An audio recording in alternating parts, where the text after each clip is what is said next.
So now I would like to introduce our first speaker for the morning. It is Iain McLeod from the Bank of New Zealand. He's worked in finance and banking for over 40 years, and as National Manager of International Trade, he works in an advisory role, specialising in all aspects of international risk management and structured trade finance. Iain's role includes educating and raising awareness of risk management and international trade. So please give him a warm welcome. Wow. A lot of people to be in front of. I'm here today to talk about international banking from the point of view of apiculture, and really to probably target my comments to the people who are thinking about moving into the market rather than the established performers, because you guys have already made all the mistakes and all the successes. But it's a very positive industry, and it's one that we're really happy to be involved with. Just under $250,000 worth of sales, 23% compound growth for the last 10 years. What's not like to like? And you've got trade terms which would be the envy of most of the other exporters in the market. The sort of things that we're seeing from a bank perspective is, I suppose, that during this massive growth phase, you outrun capacity in some form or other, and you'll have all experienced it depending on what your issues are at the time. But it really is, around people, capital, sourcing of product. There really has been a lot of stretch during this massive amount of growth. It's also probably taught a lot of you that you needed a more sophisticated business model than you've had in the past, and we've seen a huge amount of change in the way people are approaching their business and the way they've got more professional in doing so.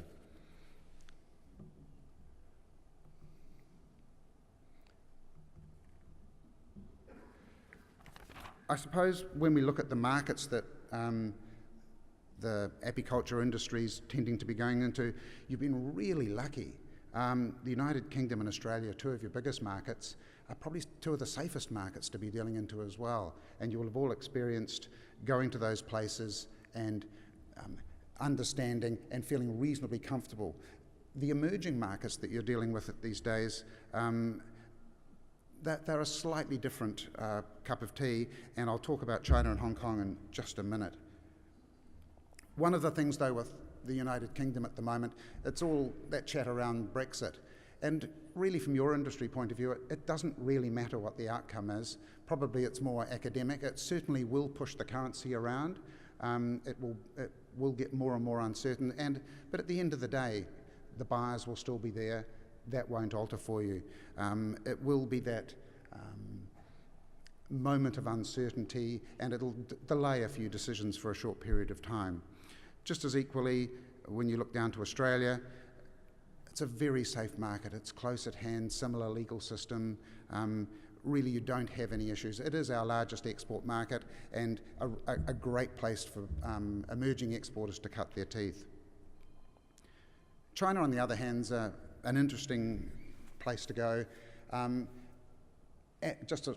Also Hong Kong. I suppose Hong Kong, if we treat as a bit of a gateway, it's a far safer option than going into Hong Kong, but you're not as close to your customer. We see a lot of product heading into Hong Kong as a start point for people exporting. And we talk about a thing called the grey market, because the way goods travel between Hong Kong and China is often outside the normal regulatory framework. We see major commodities like container loads of meat, lots of milk powder, all going up by this indirect method without the appropriate or the traditional controls that the Chinese put on items going into those markets. I suppose if we look at China, it's had the hard commodities knocked around, the iron ore and that type of thing out of Australia. They've stopped buying those. We see the soft commodities with dairy of late struggling to really achieve decent market penetration. And we're also seeing meat at the moment. That's running quite well for us. Wool, I'm talking to our wool exporters, and they're telling us that they've just hit the wall. There's no one buying wool at all up there at the moment. It's good seasonal low for them, but it does raise concerns for the future. I think what will happen with China for a lot of people is it's not as if there won't be a demand in those markets. It's very much going to be the regulatory frameworks that the Chinese put around, and they'll just, for whatever reason, like they did with meat a couple of years ago, they just shut the market down because they wanted to manage some area of control internally. I suppose if we do look at the other markets around the world, some of them just haven't really fired for a lot of reasons. Take a market like India, 1.2 billion people, hundreds of millions of middle class. New Zealanders seriously struggle to penetrate that market. We've had $1 billion of exports going in there for the last 5 or 6 years, and that number really struggles to increase. So some markets are very, very hard to penetrate. Lots of reasons why, but when you look at it versus China, India is the great hope, and yet, for a variety of reasons, just too tough to crack.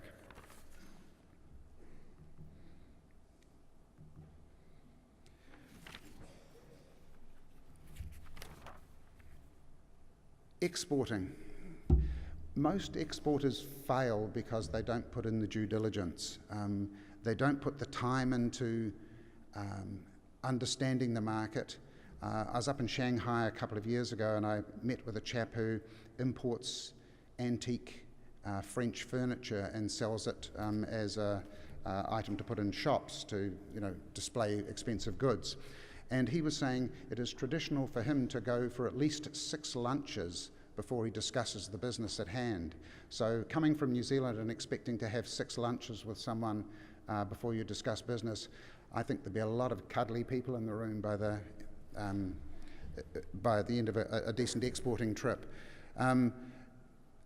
One thing we do see, though, the people in the market who provide advice, NZTE, they used to be everything to everybody. Now they're deadly focused on success, and they're trying to pick winners. They're not interested in talking to the little guy, so you need critical mass. You need to be up the curve and have decided that you are exporting and you've reached a stage where they think you've got a reasonable chance of doing it. But they're becoming increasingly relevant in the market, and I would commend that anyone who is thinking of exporting seriously spend some time talking to NZTE. Your banks will offer a lot of good advice as well, because they will be able to benchmark you and be able to compare you with other people in the market who are exporting and doing it successfully. There's lots of consultants up in Asia who do a very good job as well.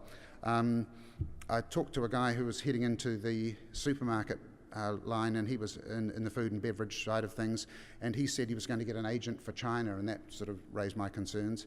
And so away he went, but I knew he was seeing a whole lot of people to provide him with advice. He said, I went from an agent in China to thinking the market was too big, I would just go into Shanghai. And then he said, I thought, well, no, even that's too big, and then I'll go into one supermarket chain in Shanghai.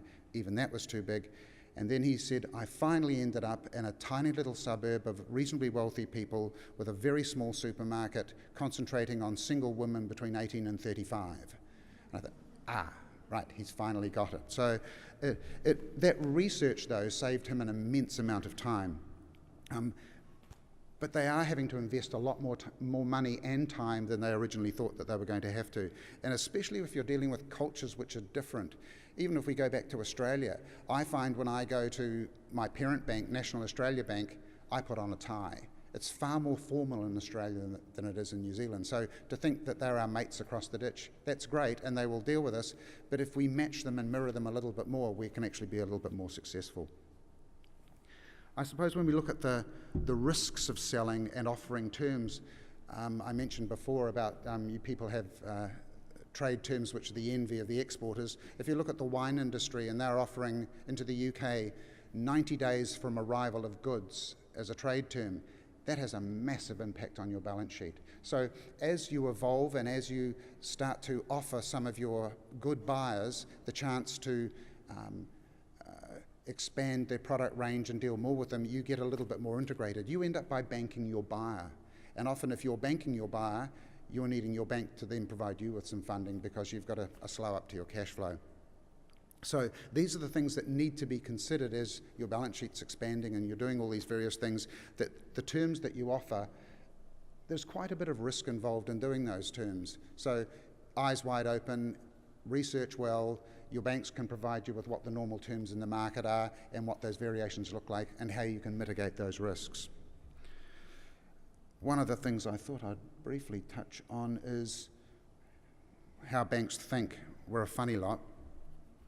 But the key sort of working capital assets within your balance sheet, hive, stock, debtors, and then a little bit about profit at the end.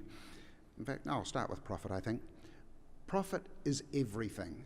When you come to sell your business, it's that earnings multiple, that consistency of profit. That's something that banks focus on. We only make money out of people being successful. We've got a few industries at the moment which are struggling, like the dairy industry. So parts of it, especially the farmer side, aren't that successful. And that is a serious concern. You need a heck of a lot of interest to pay for any debt that a bank writes off. So we're only interested in profitable businesses, just like you guys. We can share in your sunshine. So how do we view those key working capital assets?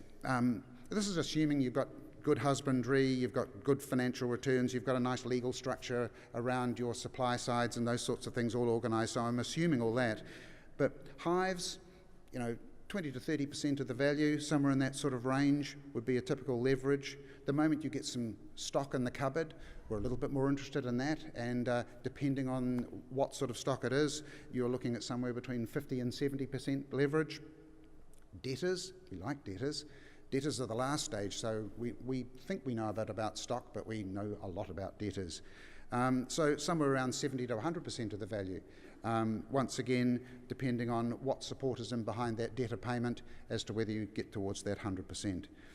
But if you don't have that business well thought out and a decent business model, and you're not producing consistent profits, the bank's likelihood of providing that leverage is pared back a little bit, I suppose. One thing which we do need to talk a little bit about is the currency. Currency, it's a factor in what you do. There's no doubt about it. With a weaker Kiwi dollar, you guys make more money. That's just simple. But for day-to-day business, I would argue that so many exporters spend far too much time thinking about the currency. If you've got supply-side contracts for your honey, if you've got contracts to sell your goods on a, say, 3, 6, 9, 12-month basis, whatever your terms are, the moment you've got those various parts sorted out, why aren't you just locking in the currency? You've sold on the basis of a known margin. Why wouldn't you lock that margin in? That provides you with that consistency of profit. You're not here to second guess the market. You're there to make sure that you get that profit, it's consistent and it's deliverable. And the amount of time that people, I wouldn't say waste, but they spend far too much time trying to pick the market. If you think you're that good at picking the market, I don't know why you're bothering about the honey. I would just pick the market. And yet that's what people try to do. It's a reasonably simple game. As I said, the international trade side is involved with the flow of the money and the flow of the goods. And we act like lawyers in these transactions for a house settlement. So banks get involved only where they needed to, but when they do need to get involved, they can control your goods and they can control your money. And then at the end of all that, you just settle it out. I've got 1 minute to go. I suppose from our perspective, we see this as an exciting industry. It's an industry that the bank wants to be more engaged with. We see that the global markets are experiencing uncertainty and volatility, but I'm actually wondering whether that's actually the new norm. There seems to be one crisis after another and it just bounces along. Nothing's really getting that much better, so I can see that uncertainty is certainly not going to go away for us.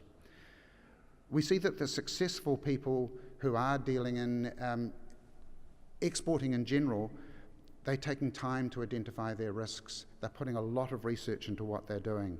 And I'm sure that the larger businesses within this room will have all that governance and disciplines in place already. Identify your opportunities and why. If we look at the supermarket chap who ended up with this tiny little boutique supermarket, we understand that what they thought they were going to do and what they actually ended up with were two completely different things. You do need to have a clear strategy and commit to it both financially and time and resources. And if you have the value in your balance sheet, you can use it to fund your international growth. Thank you.